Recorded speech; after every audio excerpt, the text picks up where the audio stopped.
Hi, this is Justin J at YTZ, just demonstrating a new security idea for the car. Now, the way these keys work, these walk-up car locks, is quite simple. The car emits a 125 kHz signal, which is picked up by the key when you're in close proximity to the car. And then the key itself effectively presses the button to open the doors. And again, when you're inside the car, there's another 125 kHz transmitter, or reader I should say, in the car, and that presses the other button to start the car without you actually having to do anything on the key. So that's basically how it works.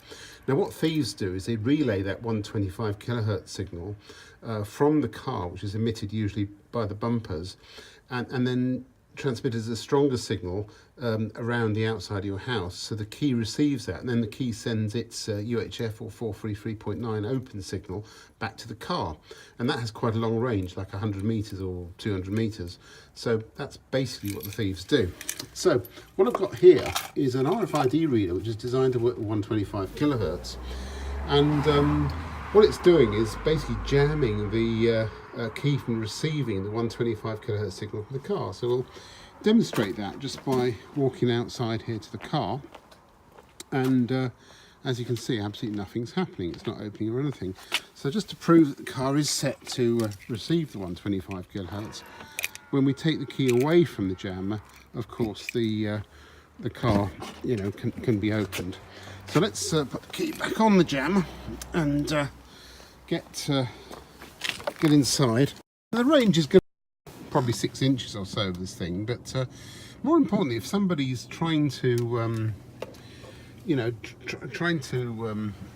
get into your car and they're trying to relay the signal from the car, this thing's going to be a lot closer and a lot stronger to swamp the key to the car, to the car signal to the key.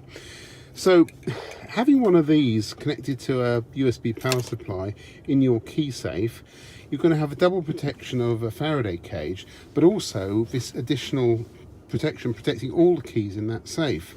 So that's the idea. So as you can see, if we put a foot on the pedal now and go into park, into drive, still says car off, and guess what? Key not inside. Yep, the key's not inside. Now if I kind of move this away, you will see at some stage, there we go. So I've moved it about a foot away before the car can detect the key again. So if I put this nearer the sensors in the car, then it would work even better. Now my suggestion is, if you get one of these, would be to, well, lights all gone out, my suggestion would be actually to power it from a battery supply, and then power the battery from the USB power supply. That's so if someone pulls the mains fuse, because they think you're using something like this, you've got double protection. But make sure when you buy your battery power supply, it's one which can take a charge and output a charge. In other words, a dual inverter type.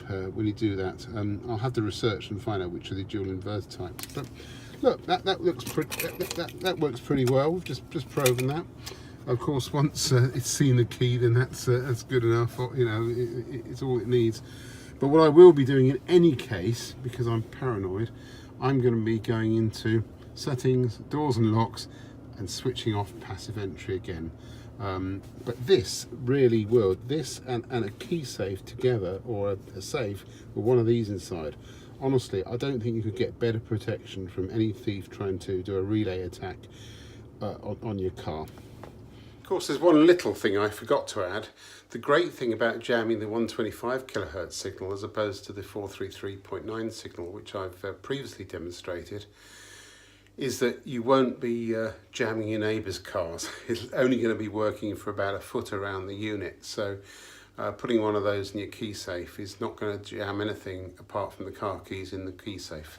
Worth knowing.